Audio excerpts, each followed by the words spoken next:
Welcome to Mission Evolution Radio Show with Gwilda Wiyaka, bringing together today's leading experts to uncover ever-deepening spiritual truths and the latest scientific developments in support of the evolution of humankind. For more information on Mission Evolution Radio with Gwilda Wiyaka, visit www.missionevolution.org. And now, here's the host of Mission Evolution, Miss Gwilda Wiyaka.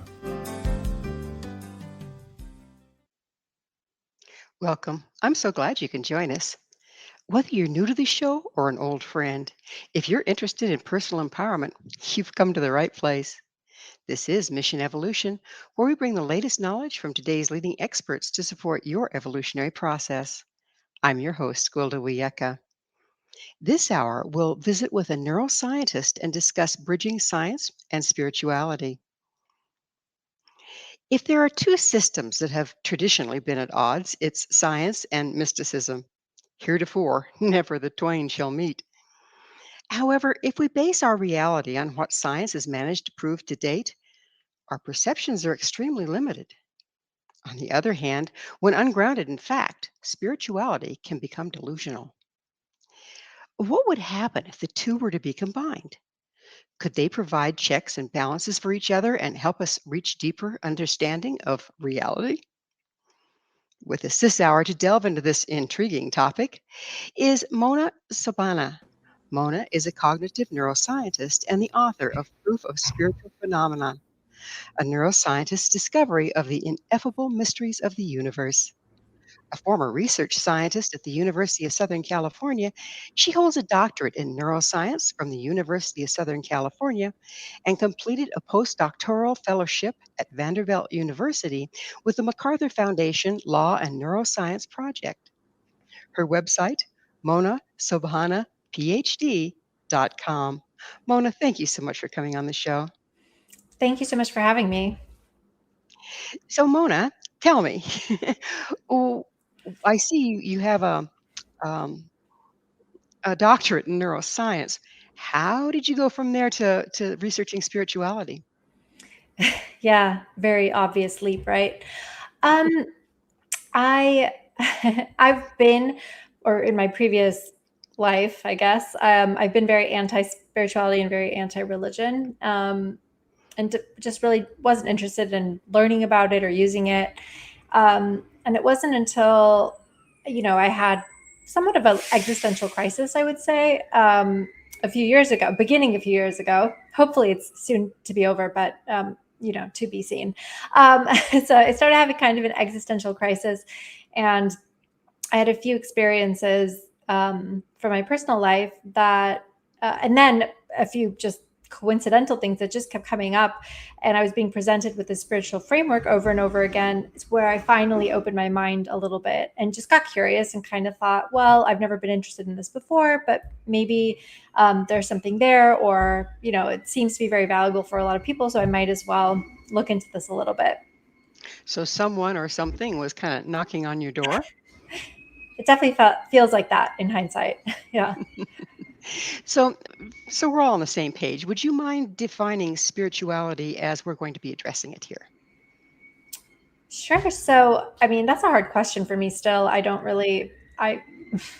have a good definition for it, but I guess for me, it's that aspect of meaning that science can't explain, like the meaning behind why we're here, why something exists rather than nothing existing. To me, it's kind of and whichever spiritual framework you want to use for that, it's providing that kind of meaning and explanation behind things that, at least with science, that we can't address head on. So when we're talking from your definition, are you talking like the esoteric, the unseen, versus what science can get their hands on? Yes, also that. Yeah, I guess so. Also that, yeah. But also just more generally, like, I think people turn to, or at least I did. I turned to spirituality. I guess I'll just frame it in that way. I turned for reasons why, for a narrative, for something that made more sense. Because in our current scientific paradigm, at least in Western culture, our understanding and the way we're taught is that the universe has no meaning. It's random, it's mechanistic, it's, there's no like purpose to it. And if you find anything meaningful to happen in your life, good for you. It's up to you to find meaning out of events and to find and create meaning out of life. But in our scientific paradigm, there's no solid belief that there's any meaning. And so for someone like me, when I found myself, that worked for me for a long time. And then when I found myself kind of like in an existential crisis, questioning things that were happening in my life, that is not a very comforting answer to have. Absolutely. It leaves you feeling kind of hollow and alone, doesn't it? Yeah, it makes your crisis worse, actually, because, or you can, go on the journey and say, all right, I'm going to go find meaning, but you have no faith that the meaning you find is true or not. It's just you're aware in your like metacognition somewhere back there that I'm creating meaning to reduce my suffering. So anyway, I found that was, I didn't do this on purpose. It kind of just happened to me, but I just found that it wasn't comforting. And so I turned to get answers. Initially, I had turned, and I can tell the story, but I had turned to something from my cultural heritage. I'm Persian, and in our culture, we use various tools for divination. But in my family, my grandmother used to use this Armenian, Turkish, Greek, whatever you want to call it, coffee. That's like a thicker kind of coffee that when you drink it, you leave the grounds in the cup, flip it over, let it dry, pictures emerge, and you can have an intuitive reader look at it. So we have that tradition in our family, in our culture, and in our family, and my mom could read. And so my mom would read for me, and she wouldn't focus on the why of things happening, but through that practice, I did open up a little bit to, as you mentioned before, the unseen dimensions of the universe, things that we can't explain with the current science, but things that work and happen nonetheless. And so through that doorway, I got other intuitive readings, and I tell the story in my book, this long journey. I started going to get psychic intuitive readings. And in that context, sometimes I would get from the readers reasons, and they would say like, oh, this was a past life thing. This is karmic. And those were not things I believed in. They were not things I understood. I would just write down what they said. I'm like, okay, I'll just look this up later. And then I wouldn't look it up. But eventually, months, half a year later or whatever, that's the spiritual framework that kept coming into my awareness when I finally sat down and was like, oh, why don't I just look at this for a second? Because it seems to be coming up multiple times. And then it's one that provides explanations and meaning, right? Meaning for life, why you're here, meaning for the events behind your life. And suddenly you can ask yourself, instead of why is this happening to me, you can ask, what lesson am I supposed to learn here, right? And so for me, that's what it was. And that's where it provided value, a lot of value. Spirituality provided a lot of value for me in that way, because it helped me psychologically reframe the way I was thinking about and approaching my day-to-day life and the bigger things. As a scientist, were you kind of comparing evidence? In other words, you were having all these readings, all these things were happening, you were writing them down and kind of leaving them. But ultimately, did you go back and did it start to hold water for you because there was enough synchronicity, if you will, that it wasn't just coincidence?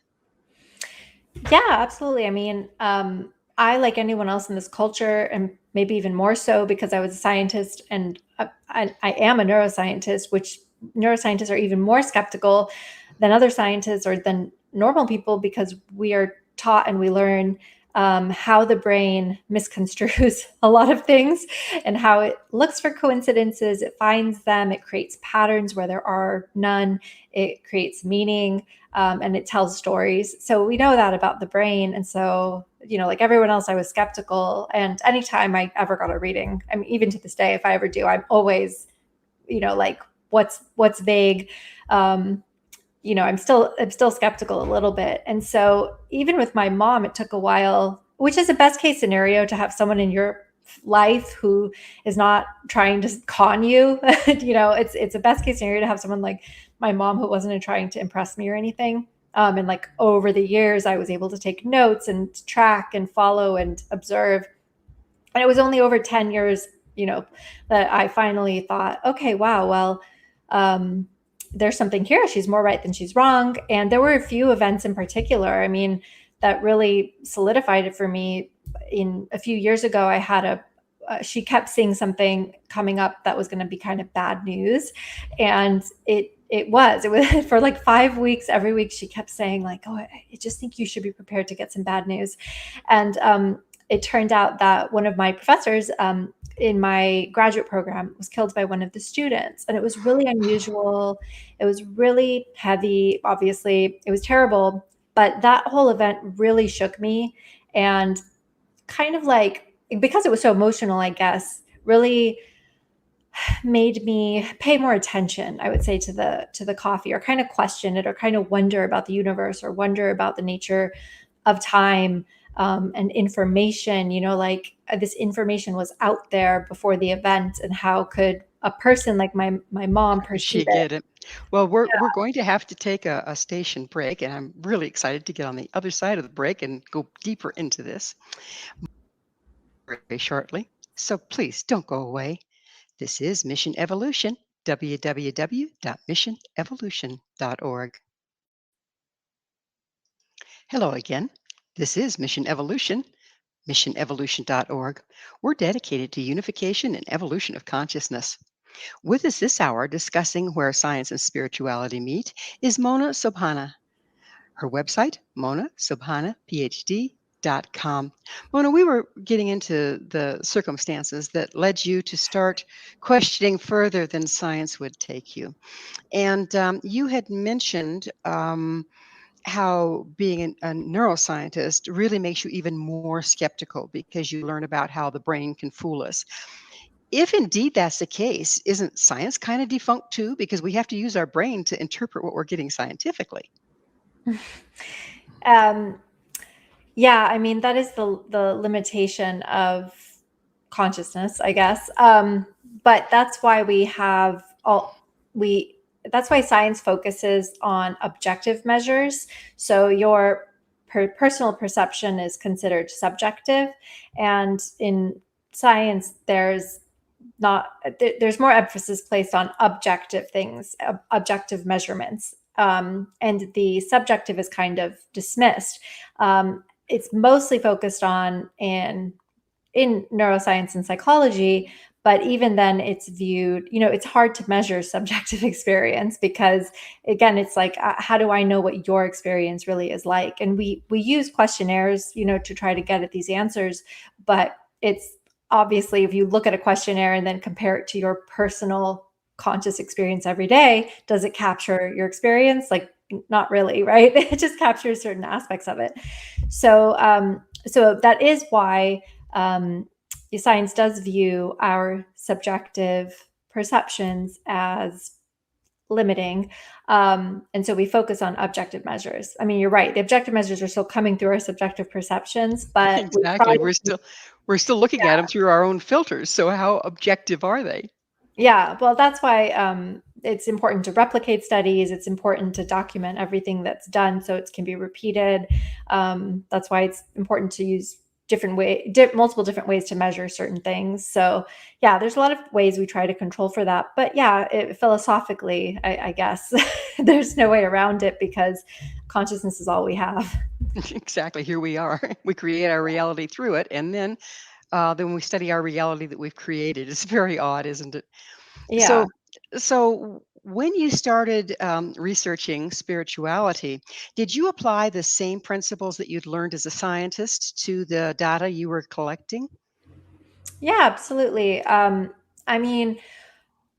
At first, it was just a personal journey, and I didn't think anyone had ever actually scientifically studied any of these things. And there's two tracks in my journey. One is psychic or psi phenomena, and then one is the more spiritual framework.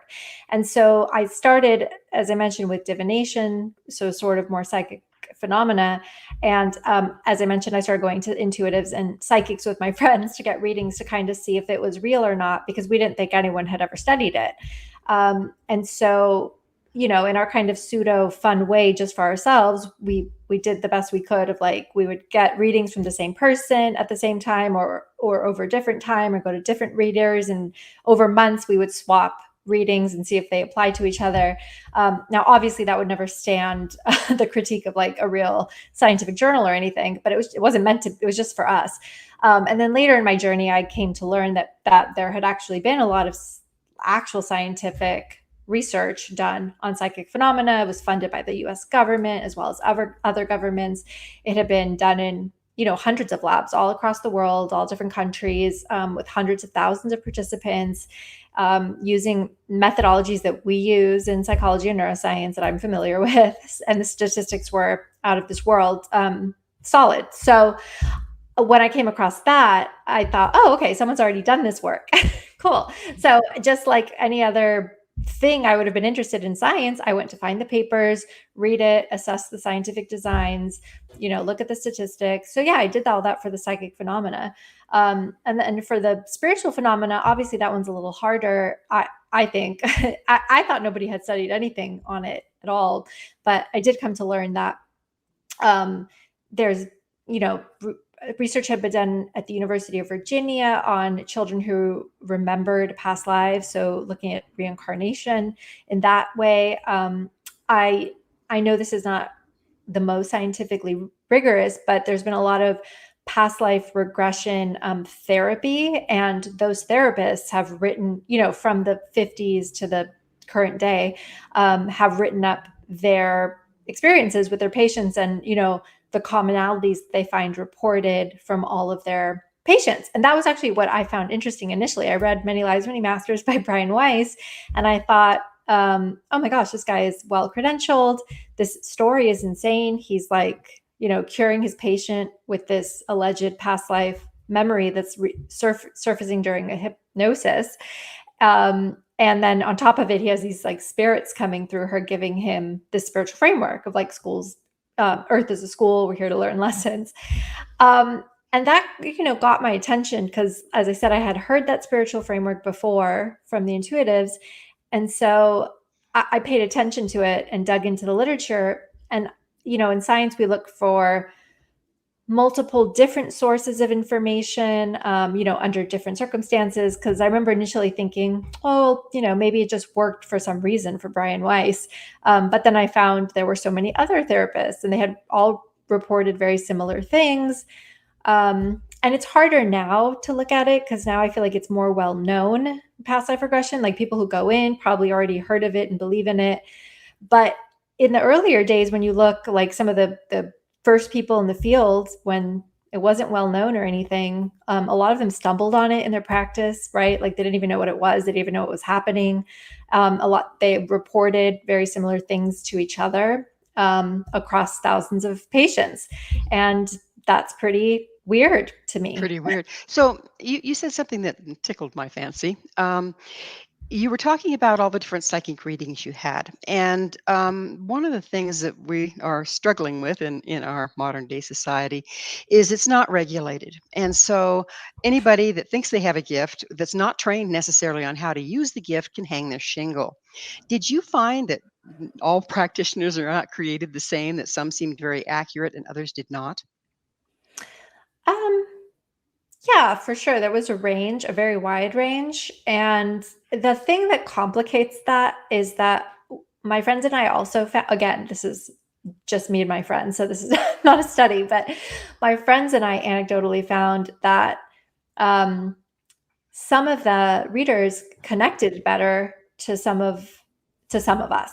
So like one of my friends would go and she would come back and be like, oh, like there were no hits. Like this woman cannot read. There was nothing. Like she's a total fake. And then another one of our friends would go in and the woman would like describe her entire family, her niece's problems, like her childhood, her past traumas. Like she got everything. And then there were some that none of us would get hits from. So yeah. So there's like a wide range of people with abilities or not having abilities. And then I think there's also a range of, honestly, I don't know how it works, but some people connect better with readers. So, or with different readers. And I've thought about this problem too, because it is a problem. It's like, how do you know? And the best way is just to get recommendations from people that have used someone, but that's still not a guarantee it'll work for you, right? So Exactly. And you found that if somebody is already convinced that this works, they have an easier chance of getting accurate information because there's not the resistance. Did you find any of that? I definitely found that. We found that our friends, again, anecdotally in our friend group, that was the case, but also a lot of the readers told us that that was the case. And they said the more open you are, the easier it is. Some of them even described it to us technically, which I did not understand what they were saying, but they would describe how they view it, or how if someone is closed, it's harder for them to give the information they're seeking. So, yeah. Well, we tend to have barriers up against the things that we don't want to look at as well. Yeah. And that's psychology as well as Of psychic course. ability. Right, right. Mhm. Yeah. So when you started delving into this and you were really kind of coming from a desperate place, did you find people trying to take advantage of you, or was because you had your mother there, you didn't have to deal with that? No, I never found anyone ever trying to take advantage of me. Yeah, and that's one of the common complaints is, "Oh, these psychics are out there just trying to make a buck and take advantage of the unwary," and, I don't know, there's I always, think a bad honestly, apple, but yeah. I know people say that, and I went to look to see if there were articles or stories. I mean, you find one-off stories, sure, and I'm convinced someone has to tell me. There must be a place this came from, but mostly I just found that they were very kind and helpful, and they were very healing. And I think a lot of people who are in that space will tell you if you ever come across somebody who tries to get you to come back or tells you that you need to pay them some big amount of money to take a curse off you or something like that, those are all red flags. And so, Exactly, yeah, but I mhm. never encountered that. I mean, most of them were like eager to just do the reading and get off the phone because they were all so busy. So, um, yeah, I never found that to be the case. Well, one of the things we're just about at the end of this segment, but one of the things I'd love to pick up in the next segment is the what you found and how you feel about the scientific. What's the scientific explanation of esoteric information? And do you have some ideas? I don't expect proof, but I think that would be pretty interesting. So, but Mona and I will be back to continue this fascinating discussion. You stay right there. This is Mission Evolution, www.missionevolution.org.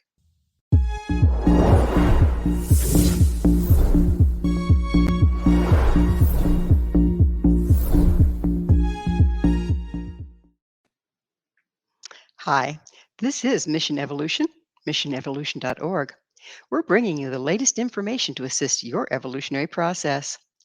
With us discussing spirituality from a neuroscience perspective is Mona Sobhani. Her website, monasobhanaphd.com. Mona, as promised, I would really love to go into what your take is on the scientific principles behind the esoteric experiences. Yeah, in the beginning, you mean the psychic experiences, that kind of thing? Yes. Mm-hmm. Yeah. Um, in the beginning, I was really obsessed with finding out the physics behind it and spoke to quantum physicists, regular physicists, and gosh, I heard so many, and I read a lot of papers proposing different theories. And in the book, I actually include a model that uses a physicalist base of how we might be doing that with our brains. But I also found philosophical frameworks that we may not have explanations for with the physics yet. Like that kind of resonated with me more. So from the science perspective, there's a lot of theories. So all I can tell you is there's a lot of competing theories by the physicists who've done a lot of the initial work into psychic phenomena about, is it information? Is it entropy? Is it energy? How are we perceiving it? There's a lot of different theories. But just philosophically or spiritually, what finally made sense when I bothered to look through those literatures was that it's possible that even though we assume in our scientific materialist current day paradigm that matter is the foundation of reality and it's what makes up the universe, that it's possible that something else like consciousness is more fundamental than matter, and that matter comes out of consciousness. Now, this is a philosophy because we can't define consciousness or give a chemical structure for it, or yeah, not that you would if it's more fundamental than matter, but it's difficult to wrap your mind around, no pun intended, but those made more sense to me when I stumbled across them, thinking there's one, kind of, this is the kind of thing you encounter in a mystical experience, on a psychedelic experience. You experience this oneness, so there's no separation between, you and other, that there's no you in the universe, that it's all just one. And it's like a broader consciousness that is not limited to the brain. And so with these experiences, many writers, some of the physicists actually that were involved in the early work, were hypothesizing maybe it's just us, getting into that kind of a state, like a meditative state or whatever, and tapping into that broader consciousness where all minds are connected. So it's kind of like we're looking for love in all the wrong places. In other words, science is looking to the physical for answers, and you can't find answers to the metaphysical in the physical necessarily. You can find synchronicities, you can find coincidences, those will show up, but otherwise, we're kind of looking in the wrong place, aren't we? Yeah, and it's probably important to look in both places anyway, just to, again, cross off, both boxes. But if that's the case, yes, we probably won't be able to find it in that way with science. But yeah.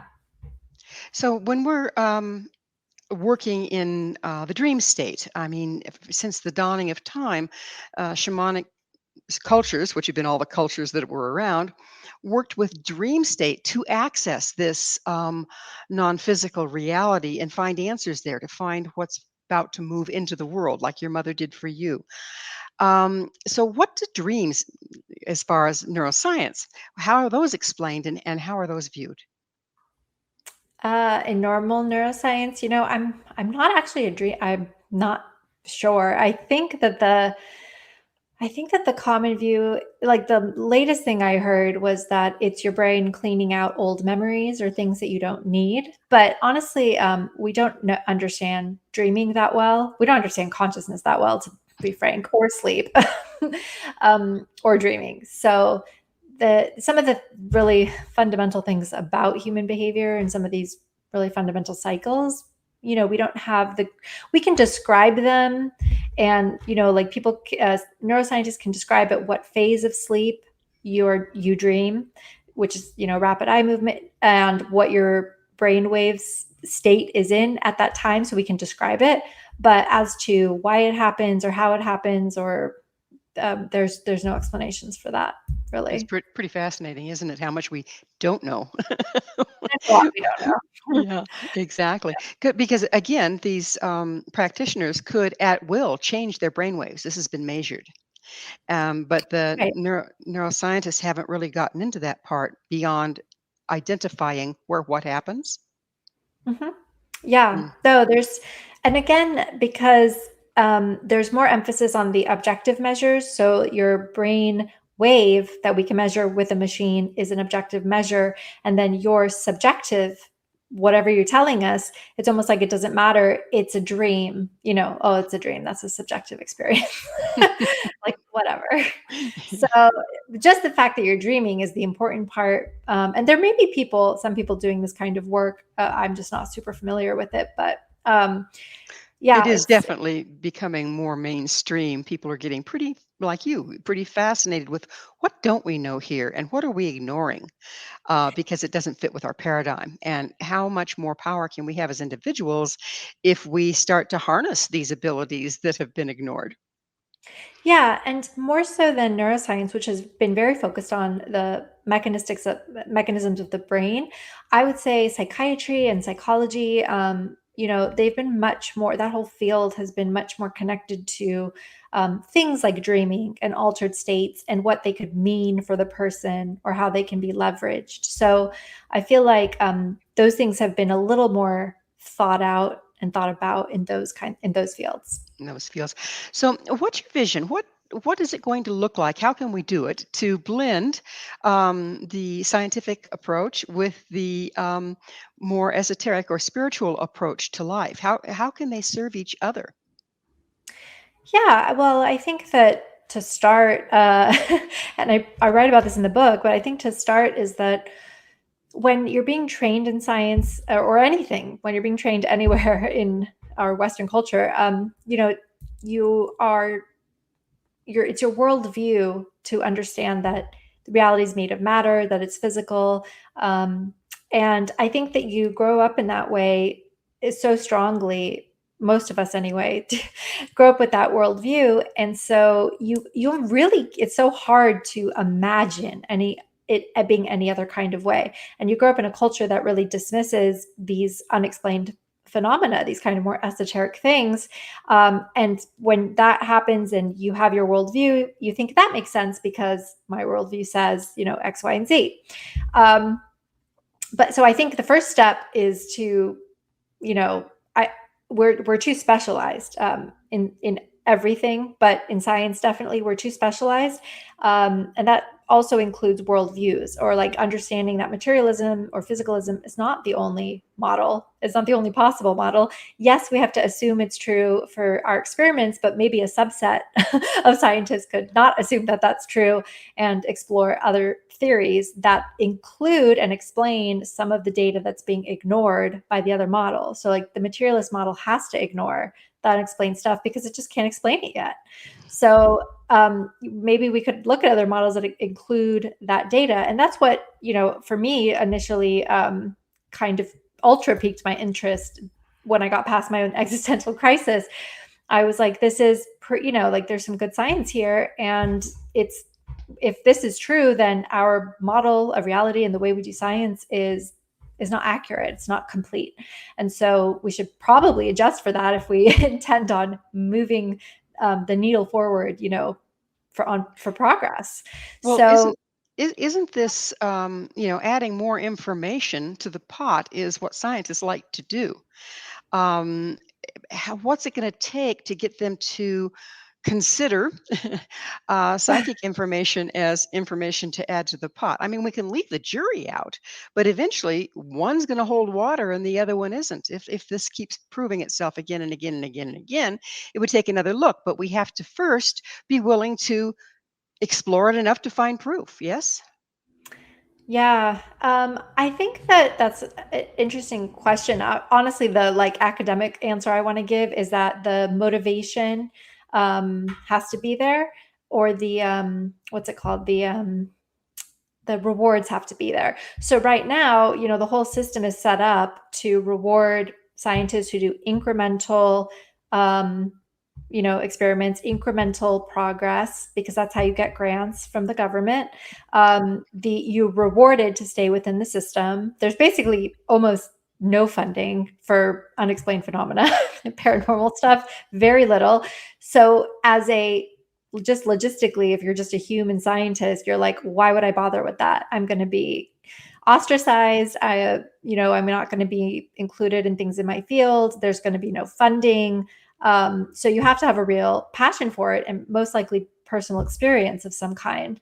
So the whole system has to be changed in a way to facilitate if someone's interested in it, for them to pursue it. But the way it's set up, people are not going to be motivated to explore that or be open to those questions. Why would they? It doesn't make logistical sense. But the other answer is having personal experience of these things, I think, makes them much more real for you. And if you've genuinely never had a personal experience, you could be forgiven for not believing in it, right? And so in the book, I write about that too. And but I think that scientists should make it their duty to encounter the numinous and the mystical, because that's a whole aspect, a whole dimension of reality and consciousness that we have to take into account as we model out reality. So Absolutely. Well, it's that magic moment again, time for another station break. Please stay with us as Mona and I continue to explore science and spirituality. This is Mission Evolution, www.missionevolution.org. Welcome back. This is Mission Evolution, missionevolution.org. your source of information and support while navigating our rapidly evolving world. This hour, our expert guest is Mona Sobhana. Her website, monasobhanaphd.com. Mona, we kind of hit up against a double bind here in that if you haven't had the experience, you're not likely to believe in it enough to start to research it. And I'm talking about esoteric information or psychic phenomenon. However, if we don't believe in it, we don't recognize it when it's there. Okay. So, say for instance, the in the Americas, when the first ship landed, it's reported that the natives didn't recognize it, ignored it altogether. It didn't exist until people got out of the boats onto the shore, and then they recognized the people. And we have examples of this over and over and over again. So basically, we're in a double bind there, aren't we? How can we move beyond that? I think I agree that that's true. But I also think that people are better at recognizing them than you think. And I think that there was I put this in my book too. There was a study that was done.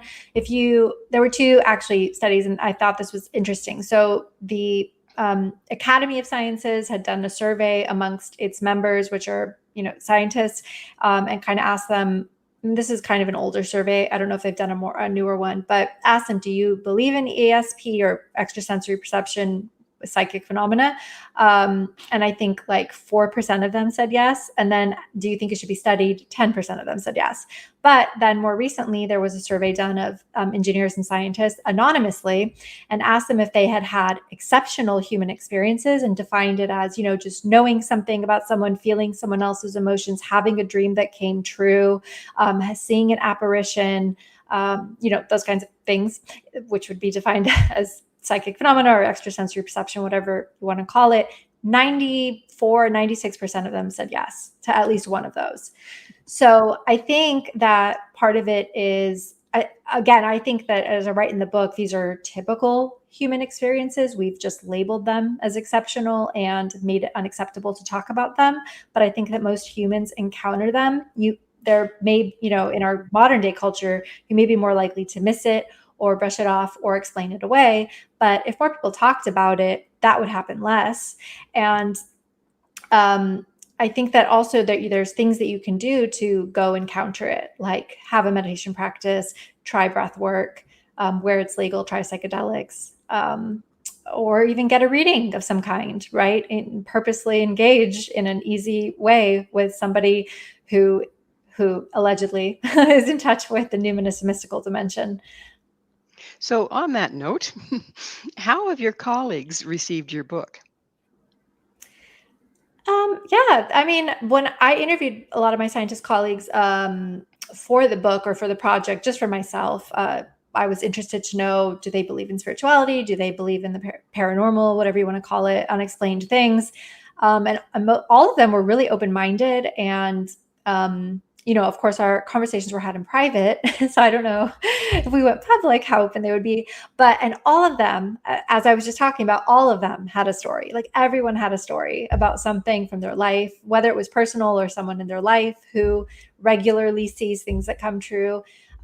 Everyone had a story. And I do have a few colleagues who are not open to any of this. And that's fine. You can't force people. And again, if you've never experienced it, then, it's harder to, what you're asking is for someone to flip a worldview, which is extremely difficult. So I get it. But for the most part, most of them have been very open-minded and personally interested as well. And they've had a lot of, experiences themselves that a lot of people I don't know have been reaching out to me, a lot of scientists, excited to talk about their experiences with someone finally. So a lot of that is happening too. I've interviewed a doctor. He wrote a book on physicians' untold stories. Same kind of thing. It's like they keep it all quiet because you don't share that, right? But then it just kind of builds up inside because there's no outlet, there's no confirmation, there's no validation or even invalidation to be had. It just kind of sits there, and I know that can be frustrating. So as we're moving forward, for science to embrace the more esoteric or the more spiritual side of life would take pretty drastic shift in its paradigm. And like you said, follow the money. If there's not any money for the studies aren't going to be done, all that sad stuff. But we are in rapidly changing times, and we're starting to see a lot more things that don't line up with our paradigm. How can you see us evolving science so that it can include the spiritual aspect without eroding science?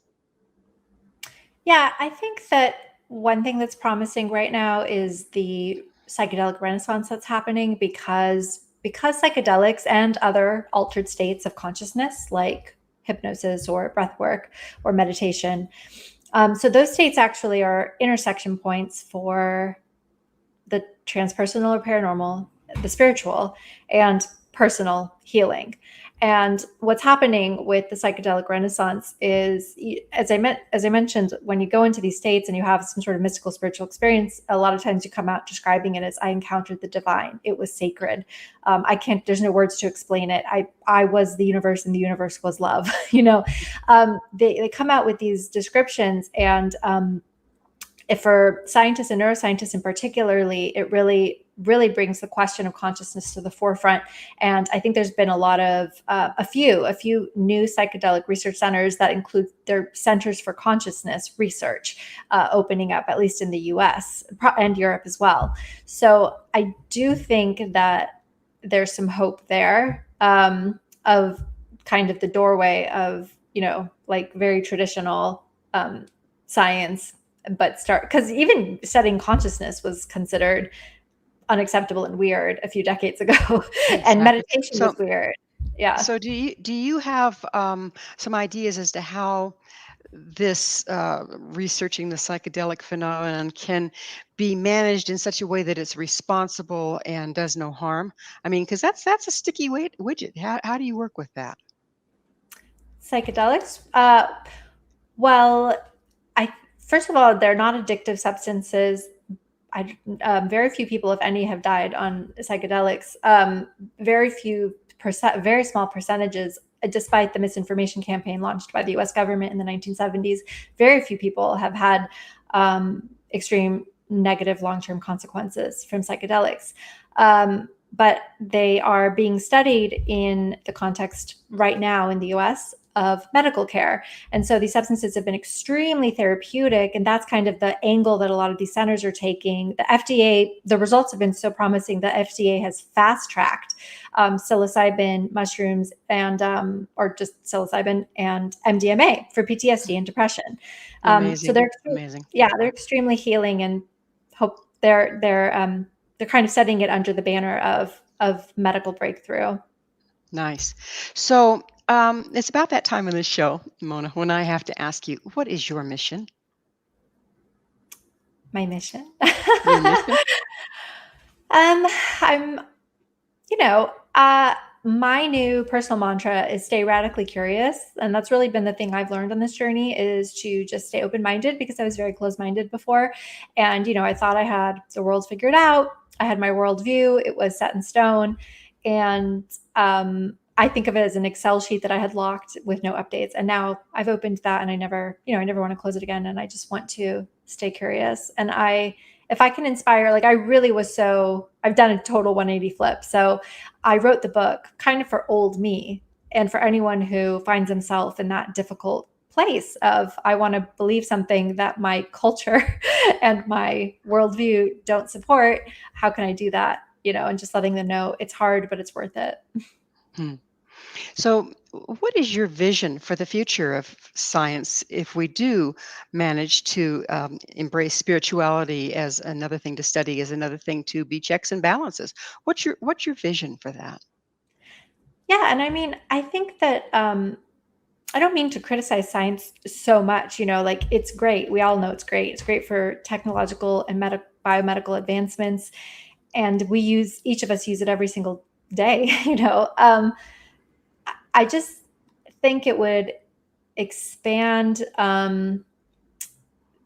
our overall view of how we view things. And as I mentioned before, we're all very specialized and just very honed in on our subfields, and we can forget. I mean, even in neuroscience, someone who studies neurons, just the cells, may not even know the different parts of the human brain. Like they wouldn't be able to recognize it because we're all so specialized.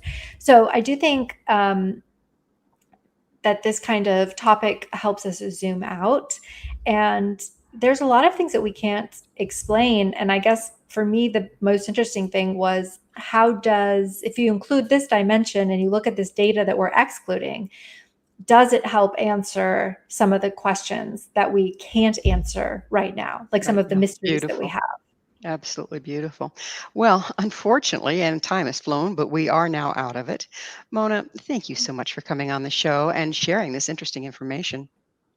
Thank you so much for having me. It's been a real pleasure. Our guest this hour has been Mona Sobhani, a cognitive neuroscientist and author of Proof of Spiritual Phenomenon, a neuroscientist's discovery of the ineffable mysteries of the universe. Her website, monasobhana.com, monasobhanaphd.com. This has been Mission Evolution with Gwilda Wiyaka. For more information or to enjoy past archived episodes, visit www.missionevolution.org. Please be sure to join us right here next time as this mission continues, bringing information, resources, and support to our rapidly evolving world.